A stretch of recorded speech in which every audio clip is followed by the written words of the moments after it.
Hi, welcome back to my channel. My name is Dominique Davis, also known as Brown and Bendy, and this channel is about practicing flexibility of the mind, the body, and the spirit.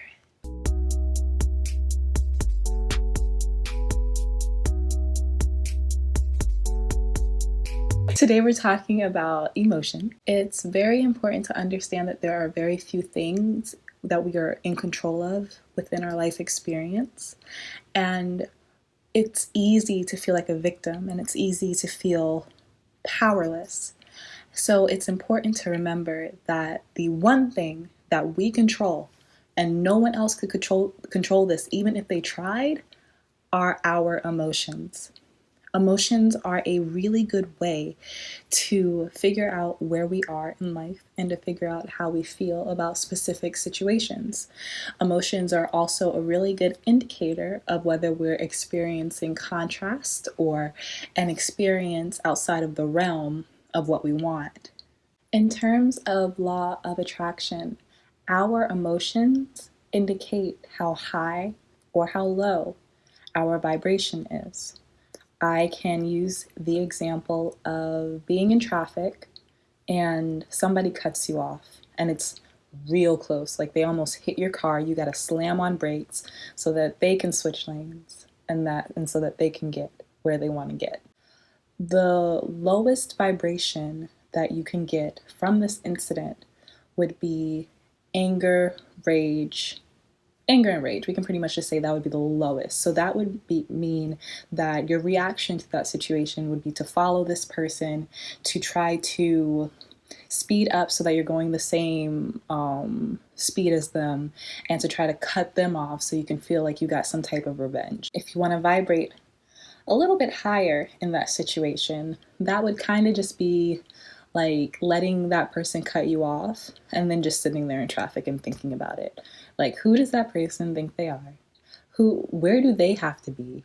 We're all in traffic, we're all mad, and kind of just sitting there and letting it stew. So it's not as bad as chasing them down and trying to cut them off, but it's still, your emotions are still affected by the situation and you're still holding on to the negative aspects of the situation and how it made you feel. The way to vibrate highest in this situation would be to understand that everybody is going through their own thing. Everyone has their own perspective of a situation, and whatever choice a person makes for themselves at the time, they feel like that's right for them. So the highest way to vibrate in this situation would totally be forgiveness, to just let the person cut you off and go on with their happy life, because you understand they just cut you off. They probably cut somebody off 5 minutes ago and they're probably going to cut somebody off in 5 minutes. So what is the use of being affected by it and being angry about it? The reason I love the last example of forgiveness is because that also means freedom. If you choose not to let that person get into your head and to obsess over what they just did, you're still open to other opportunities, other experiences happening at that time in your life, as opposed to thinking about this one person and the one thing they did. I've been in traffic. I've been cut off before. I have had someone piss me off so bad that I was mad, like from 5 minutes I got onto the road until I got to my destination. And then I get out of my car and then I tell my friend, girl, you would not believe what just happened, what this person just did to me. And then hold on to that vibration all day. I've been there. I'm sure we have all been there. But that was no good for me, as opposed to if I would have just let it go when I got to my destination, talked to my friend, maybe she would have had something cool to tell me. Maybe my favorite song would have come on the radio when I was in the car. I missed out on all these little opportunities to raise my vibration because I wanted to be mad so badly. That's just an example of how our emotions can truly be indicators of our vibrations and how we can choose to vibrate higher or vibrate lower with consciousness. Abraham Hicks, Esther Hicks, I need to do a video to explain to you guys, if you do not already know the relationship between Abraham Hicks and Esther Hicks. If you are studying law of attraction, I'm sure that you've seen the name. And if you want to learn more about it, I will make a video on her and her relationship to Abraham Hicks. But in her book, Asking It Is Given, she has come out with a list of emotional set points. It's 22 points that pretty much just explain the spectrum of emotions. And I think that is a really cool list one emotion after the other, and how one emotion can lead to one feeling, and then it can lead to another feeling, and you can kind of just spiral, or you can kind of just elevate. So I'm going to quickly read that list to you just so you can have this list of emotional set points. 22, fear, grief, depression, despair, powerlessness. 21, insecurity, guilt, unworthiness. 20, jealousy. 19, hatred and rage. 18, revenge. 17, anger.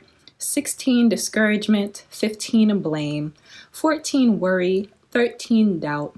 12, disappointment. 11, overwhelmment. 10, frustration, irritation, impatience. 9, pessimism. 8, boredom. 7, contentment. 6, hopefulness. 5, optimism. 4, positive expectation, belief. 3, enthusiasm, eagerness, happiness. 2, passion. 1, joy, knowledge, empowerment, freedom, love, appreciation. Yeah, so that's the list of emotional set points. Just a refresher, we all understand that law of attraction is the more good energy you are putting out into the universe, the more good energy that you get back. So if you find yourself in a place where you don't feel like you're putting out a lot of good energy, please feel free to reference this list and figure out how you can elevate yourself. This list is awesome for if you're in a place where you don't really care about the ego and you don't care about the situation, you just know that you're in a place and you want to elevate higher. This list is a great way to kind of navigate and figure out where you stand and where you want to be. I really hope that you enjoy this video. If you would like it, and if you would like to see more like it, please like it. No, I'm so sorry. I'm so lame. Please like this video. Thumb it up. Thumbs it up. Comment and subscribe just so I know you're there and that you're feeling it. And yeah, that's pretty much all I have to say for today. I hope you enjoyed this video, and I will see you next time.